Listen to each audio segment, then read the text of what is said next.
Planète Bleue, votre magazine sur les questions environnementales et du développement durable. Le Cameroun enregistre de fortes précipitations qui entraînent de grandes inondations depuis le deuxième semestre de l'année 2020.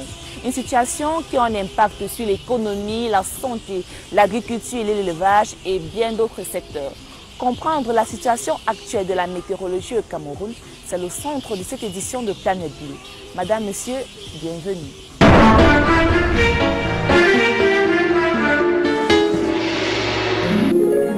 La forte pluviométrie enregistrée il y a de cela quelques semaines dans la métropole économique a entraîné le débordement de plusieurs cours d'eau dans la région du littoral et a causé d'énormes dégâts.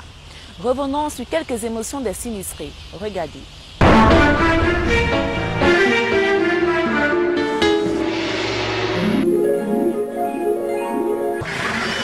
a le choix. Hein?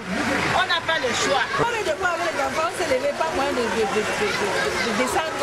Mais pour finir, il fallait sortir. Voilà le monde à 1 mètre là-bas.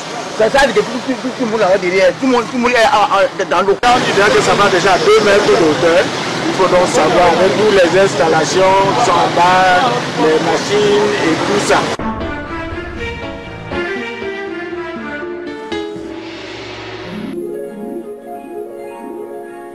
Beaucoup ne le savent peut-être pas, les prévisions météorologiques présentées par certaines chaînes de télévision au Cameroun sont pilotées par la communauté nationale et internationale. Incursion dans une station météorologique à Yaoundé avec notre guide Adel Sidian Kalga. Voici le lieu où s'opèrent au quotidien les prévisions météorologiques du Cameroun.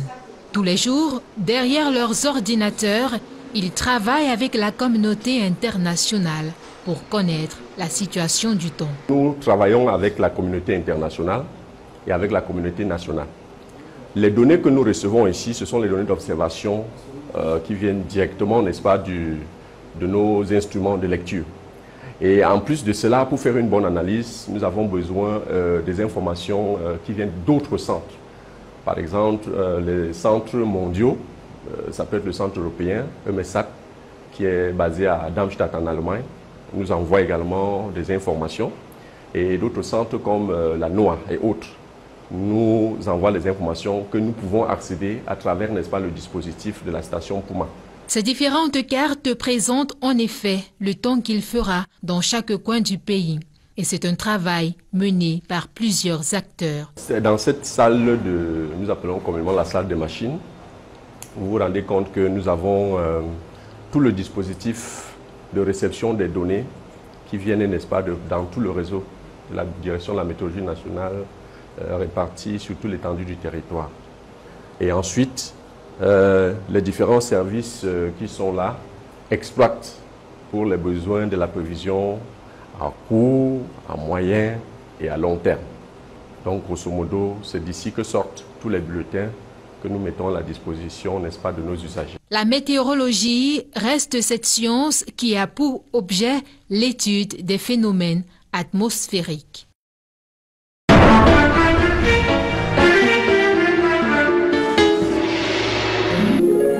Pour mieux comprendre la météorologie et son mode de fonctionnement, allons à présent à la rencontre de Simplice Tindatozo, représentant permanent du Cameroun auprès de l'Organisation météorologique mondiale.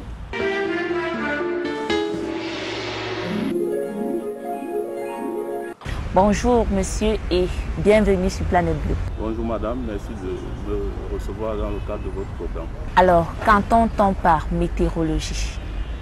La météorologie, c'est cette science-là qui étudie le temps et le climat. Donc elle s'occupe des phénomènes qui se produisent dans l'atmosphère. Elle étudie leurs origines, leur évolution en vue de leur prévision. Et quelle est son importance dans la vie de l'homme? La météorologie est très importante pour les activités humaines et la plupart de nos activités sont tributaires du temps et du climat. Si nous prenons quelques secteurs pour illustrer, on peut parler du secteur des transports. La météorologie est très importante pour la navigation aérienne. Donc, on n'envisage pas de transport aérien sans météorologie. Vous savez, les avions utilisent l'atmosphère et sont soumis à des conditions atmosphériques qui peuvent être fatales pour le transport aérien. Elle est également très importante pour le transport maritime, du fait que les navires en mer subissent des conditions météorologiques Et également pour le transport routier, vous avez la conduite sur nos routes, des phénomènes météorologiques qui peuvent faire appel à des réductions de vitesse. Par exemple, en temps de brouillard, les automobilistes doivent réduire la vitesse quand ils sont dans des conditions de brouillard. Également, si nous prenons un autre secteur, comme celui de l'agriculture, on ne peut pas vraiment développer l'agriculture sans la météorologie. Comme vous le savez, la pluviométrie est un facteur important pour l'agriculture, la température est un facteur important pour l'agriculture. Tous ces paramètres-là, on a donc besoin de les relever, de suivre en vue d'informer les agriculteurs pour une meilleure prise de décision dans le cadre de leurs activités. Si nous prenons un autre secteur comme celui du génie civil, le dimensionnement des ouvrages doit tenir compte des données météorologiques. Les routes, par exemple, pour construire les routes et faire des canalisations d'eau, tous les aménagements, il faut avoir en amont les données météorologiques, notamment les cas extrêmes de précipitations, de température, pour dimensionner ces ouvrages-là en vue de faire résister ces ouvrages-là au temps. Et comment les activités sont-elles organisées au sein d'une station météorologique? Au Cameroun, les activités météorologiques sont centralisées au niveau du ministère des Transports, qui par ailleurs assure la représentation permanente du Cameroun auprès de l'Organisation météorologique mondiale. Parce que je dois expliquer que la météorologie au niveau du globe a une organisation pour une meilleure synergie de la communauté météorologique. Donc le ministère des Transports centralise l'activité de l'ensemble des activités météorologiques pour ce qui est du Cameroun. Et le ministère des Transports dispose d'une direction de la météorologie nationale au niveau central et au niveau des régions. Chaque délégation régionale a un service de la météorologie et un centre de veille météorologique. Et ce dispositif-là donc est complété par un ensemble de stations météorologiques qui sont disséminées à travers le territoire. Les stations météorologiques contribuent à la collecte des données. C'est-à-dire que ces stations-là nous permettent d'effectuer les relevés. Ça peut être manuel par notre personnel ou automatique. Aujourd'hui, nous avons des équipements automatiques qui nous renvoient les données directement. Je dois préciser que cette collecte des données-là se fait en temps réel. C'est-à-dire que toutes les 1 heure, nous devons avoir les renseignements qui remontent. Et ce dispositif-là est complété au niveau national par une station de réception d'imagerie satellitale que nous avons, qui nous permettent de recevoir les images satellites de la plupart des satellites météo. Et ces images-là viennent toutes les 15 minutes.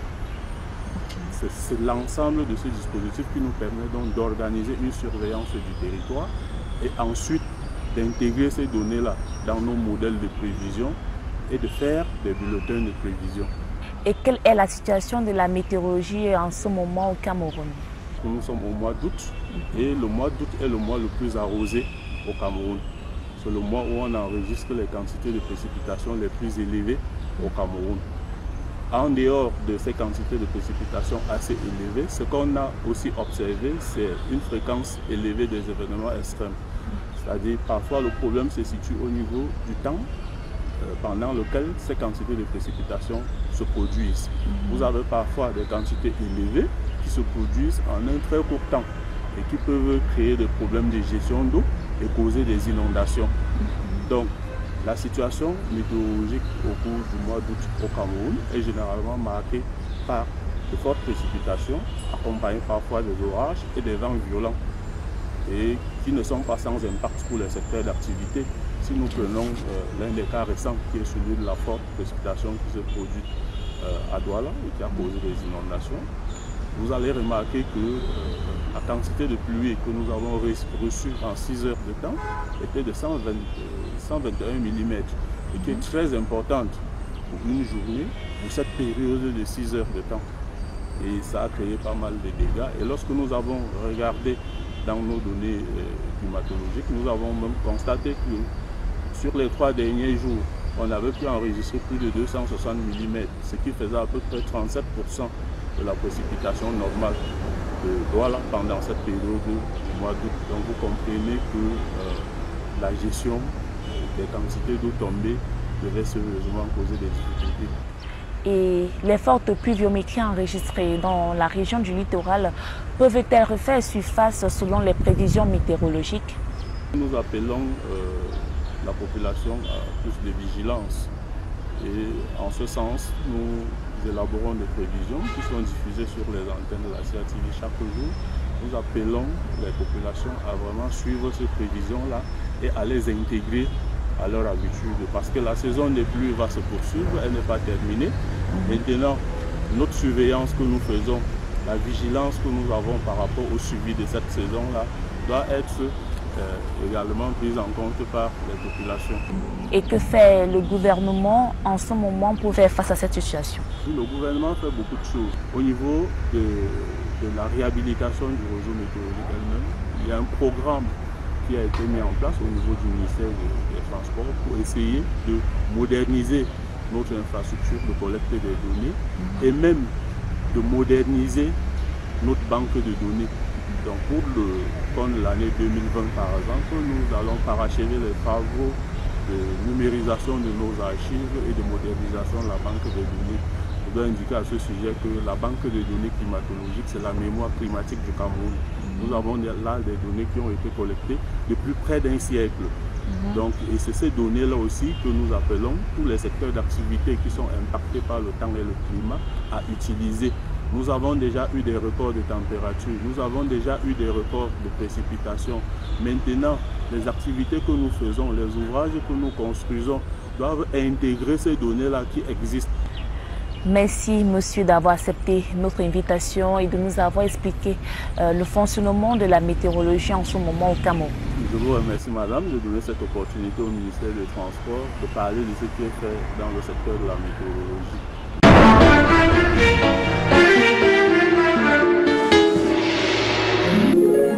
Madame, monsieur, voilà qui met un terme à cette édition de Planète Bleue. Merci de l'avoir regardé. La planète est menacée, alors ayez la main verte pour garder la planète bleue.